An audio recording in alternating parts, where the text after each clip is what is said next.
Thank you, Mr. Posey. And now I'd like to recognize Ms. Bonamici from Oregon. Thank you to the chair. Thank you to the ranking member. Thank you, Madam Secretary. It's good to see you. The CHIPS and Science Act is making historic investments in U.S. semiconductor manufacturing, in supply chain improvements, and in cutting-edge research and development. Now, the ranking member said she represents the Silicon Valley. I represent Silicon Forest.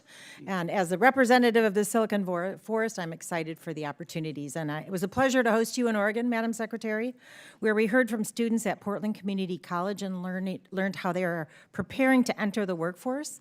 PCC has a program called Quick Start, in which they partner with the semiconductor leaders, like Intel, for example, to provide skills-based training for the next generation of the semiconductor workforce. So, Madam Secretary, we need more pathways for people to enter the growing semiconductor and advanced manufacturing industries. So what workforce education programs is the department investing in to meet the R&D goals of CHIPS? And how can Congress and the department make these programs accessible to more diverse learners, including rural and underserved communities? Yeah, so great question, and I love visiting. We had a great visit, and I was blown away by what I saw at the community college. I should tell you, if you were to say to me, what keeps you up at night, it's a long list, but the workforce is something that I worry about. Right now, there's about 100,000, there's a need for industry to have 100,000 semiconductor technicians. And that number is going to go up to about 300,000 pretty quickly. Technicians don't need a 4-year college degree. The community college is a perfect training ground, maybe a high school plus a credentialing program. So we're doing a few things. As you know, we're going to stand up the NSTC that'll have a whole workforce component. We encourage universities and community colleges to hook into that.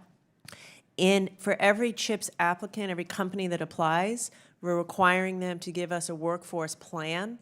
So what are you going to do? We're asking states, I'm calling governors myself and convening governors to say, invest your state money into workforce programs, including community colleges. The NSF has a couple $100 million. So anyway, long story short, every single thing we're doing, whether it's the CHIPS money or the R&D money or outreach, it's to try to get states to put skin in the game so we can do this. I'll tell you some good news. We already have over 50 community colleges that we know of that have put out new training programs related to the semiconductor industry. That's exciting. So we just got to keep going. I don't want to cut you off, but I want to get go another ahead, question sorry. in. That's So a topic for a for a lot. prepared and diverse workforce ready to implement the act, there must be access to high-quality, affordable childcare. Yes. And I'm hearing this across Northwest Oregon and across the country. Under your leadership, the department is pioneering the requirement that CHIP applicants must or should, depending on the size of the award, provide childcare for their workers, and I appreciate this commitment because of the serious challenges in the care economy. So, Madam Secretary, what criteria will the department use to evaluate the accessibility and quality of these childcare services, and how will the department encourage applicants to partner with a diverse range of providers like Early Head Start or home-based childcare services? Yeah. So we're asking every company to show us their workforce plan, including a child care plan.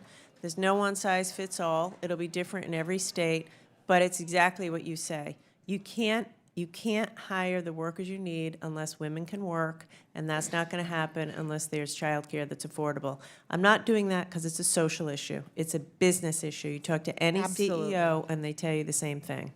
Absolutely. Thank you. And, Mr. Chairman, as I yield back, I request unanimous consent to enter into the record a brief from the Center for the Study of Child Care Employment at UC Berkeley on implementing the CHIPS child care requirement and supporting good-paying early childhood education jobs. And also, Mr. Chairman and colleagues, this is a good investment in our future to invest in our children. They will be the next generation of semiconductor workforce, and I yield back. Without objection. So